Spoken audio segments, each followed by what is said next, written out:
أوحي إلي هذا القرآن لأنذركم به ومن بلغ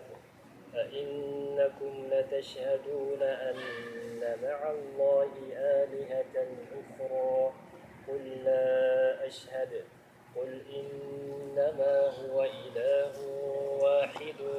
وإنني بريء مما تشركون